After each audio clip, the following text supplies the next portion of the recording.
उत्तराखंड की प्रलयकारी बाढ़ के बाद हालात को सामान्य होने में अभी वक्त लगेगा।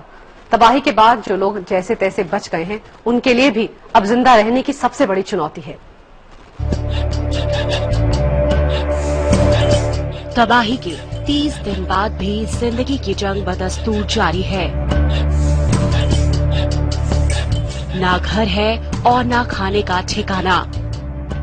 रोजमर्रा की चीजों के लिए पहाड़ पर बचे लोगों की जिंदगियां तरस रही हैं।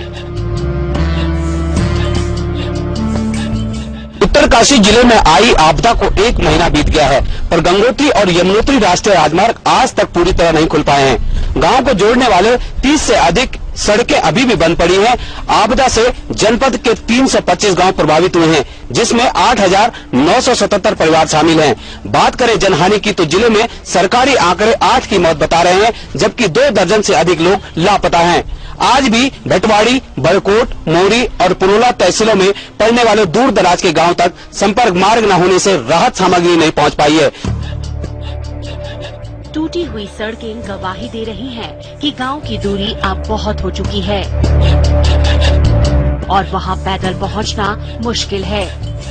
ऐसे में लोग मजबूर हैं कंधों पर खाने की रसद ढोकर घर तक लाने के लिए।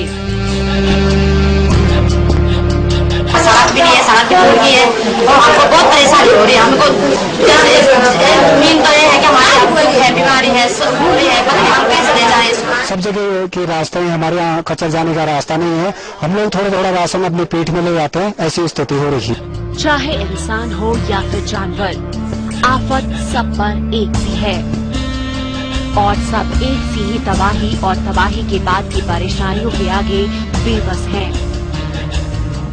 हम कुछ करना भी चाहते हैं, लेकिन हमारे पास ये नहीं है कि हम शुरुआत कहाँ से करें। सबसे बड़ी बात तो ये है कि हम शुरुआत कहाँ से करें। हमारे पास शुरुआत स्टार्टिंग करने के लिए ही कुछ नहीं रह गया कि हम कहीं सोचें, कुछ आगे बढ़ना चाहें, लेकिन हमारे पास तो वो चीज है ही नहीं कि जिसके लिए हम कुछ कर पाए। रोजगार चल रहा था, सारी दुकानें बंद पड़ी हुई हैं। शासन प्रशासन के स्तर पर अभी तक इस प्रकार की कोई भी कार्रवाई नहीं की गई है और कुछ लोग, मैं ये भी कहना चाहूंगा, जिनका इस आपदा में किसी भी प्रकार का कोई नुकसान नहीं हुआ है, वो अपनी राजनीति कर रहे हैं। यहाँ पर जितने भी जनप्रतिनिधि आ रहे हैं उनको सुना नहीं जा रहा है। 1 महीने के बाद भी देवभूमि से दर्द की तस्वीर छटी नहीं है। कई परिवार आज भी अपने लापता लोगों के इंतजार में त्रासदी की जिंदगी जीने को मजबूर हैं।